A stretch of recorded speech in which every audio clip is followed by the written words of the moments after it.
Ibinito o hindi, pinalusot ni Pangulong Bongbong Marcos ang higit 92 billion pesos na halaga ng unprogrammed funds sa 2026 national budget. Opisyal na kasing pinirmahan ngayon ng Pangulo ang General Appropriations Act. Para sa iba pang detalye live, mula sa Malacanang nasa frontline ng balitang yan si Maricel Halili. Maricel, anong eksplanasyon ng Pangulo dito sa pagbibito ng unprogrammed appropriations? Alam mo, Ruth, kung ang pagbabatayan natin ay yung veto message ni Pangulong Bongbong Marcos na ibinigay sa media ng Department of Budget and Management, nasa 7 items sa ilalim ng unprogrammed appropriations yung ivinito ni Pangulong Bongbong Marcos. Hindi ko nababasahin lahat pero babanggitin ko sa iyo yung ilan. Base dito, kasama dyan yung budgetary support to GOCC, nariyan yung CARS o yung Comprehensive Automotive Resurgence Strategy at yung RACE o yung Revitalizing the Automotive Industry for Competitiveness Enhancement Program. So ang pinagbatayan kasi dito ng Malacanang kung bakit ito ivinito ay una kung nakaka-align ba ito sa programa ng pamahalaan. Sa press briefing kanina, ipinaliwanag ni Executive Secretary Ralph Recto na kahit naman daw isama itong mga items na ito sa ilalim ng UA o ng Unprogrammed Appropriations sa 2026 National Budget, hindi pa rin naman daw ito magpupush through dahil sa kanilang taya, hindi magkakaroon ng excess revenue ang pamahalaan para rito. Kapag kasi sinabi natin na unprogrammed appropriations, ito yung mga programa na yung pondo na inilalaan ay nakabase lamang doon sa kung ano yung excess revenue ng pamahalaan. So ang tingin ni Secretary Recto, mukhang malabo na magkaroon ng excess revenue ang gobyerno para rito. Ang sinasabi nga kanina, mukhang kailangan pa nating manghiram ng nasa 1.6 trillion para mapondohan din yung iba nating mga programa. Ngayon, dito sa ilalim ng unprogrammed appropriations, 3 items ang natira. Ito yung support to foreign assisted projects, revised AFP modernization program, at yung risk management program. So out of 10, 3 na lamang yung natira, nagkakahalaga ito ng mahigit 150 billion pesos. Ang sinasabi naman ng DBM, sisiguraduhin nila na hindi na mangyayari. Yun nangyari nung nakaraang taon na parang nagkaroon ng pang-aabuso dito sa mga unprogrammed appropriations.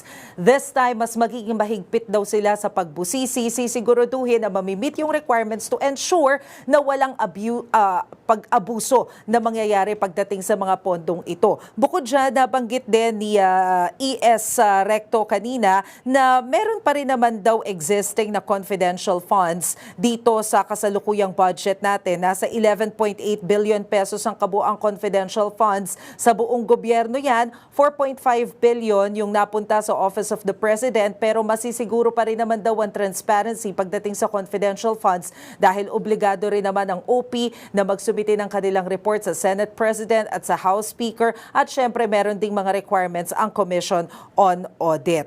At maliban nga dyan, meron pa rin daw existing na pondo para sa flood control project sa taong ito. Bagamat isa ito sa naging controversial talaga sa 2025 budget. Pero itong 15.7 billion pesos na pondo na inilaan para rito, ito raw yun sa mga foreign assisted projects na flood control. Hindi naman kasi pwedeng kanselahin ito dahil meron silang kontrata na kailangang tuparin dahil napirmahan na ito doon sa mga foreign organizations na tutulong. Pero ang siniguro lamang ni ES Recto kanina, wala daw nag-i-exist na pork barrel o kahit na anong form ng pork barrel sa kasalukuyang budget, lalo na't sa ngayon, execution na isasagawa ng Executive Department ang mangyayari at wala na rin naman daw kinalaman ang mga legislators dito.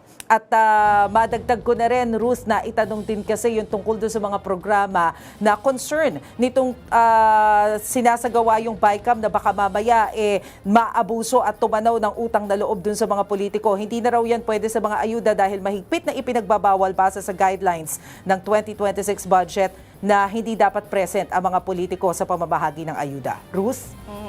Masebo ko dyan sa mga binanggit mo na, na highlights nitong 2026 budget. Gusto ko lang maitanong kasi kanina parang nagkaroon ng issue nung bago pa yung coverage nung signing ng Pangulo dyan. Pinagbawal ata yung mga reporters na dalhin yung mga cellphone o laptop doon sa, kung magko-cover doon sa signing ceremony. Parang ngayon lang ata kung narinig yan considering na they want to be very transparent pagdating dito sa budget process. Anong nangyari? Tama ka, Ruth, kasi hindi lahat ng mga reporters pinayagan na makapasok doon sa loob Probably because of the venue. Nangyayari naman yan sa coverage ng Malacanang na nagbubunutan para doon sa mga pool coverage. So mga poolers lamang yung pinayagan na makapasok doon sa loob. Pero yun nga, nakwento sa atin ng mga nabunot na mga pool reporters na hindi raw sila pinayagan na magbitbit ng kanilang mga cellphone doon sa loob. Hindi pa natin alam kung ano yung dahilan dahil wala pang official reason na ibinibigay sa atin ang Presidential Communications Office kung ano ba talagang nangyari at bakit biglang nagkaroon ng ganitong polisiya. Ang alam lang natin sa ngayon, bukod doon sa media, hindi rin pinayagan na makapagpasok ng telepono kahit yung ibang mga guest, kahit mga government officials, hindi raw pinayagan na makapagpasok. So hintayin natin kung ano yung magiging official statement ng Malacanang tungkol dito at i-update ko kayo agad. Yan po ang Express Report ni Maricel Halili mula sa Malacanang. Mga kapatid, Ruth Cabalco, para sa mabilis na pasada ng mga balitang dapat niyong malaman, mag-follow at mag-subscribe sa social media pages ng News 5.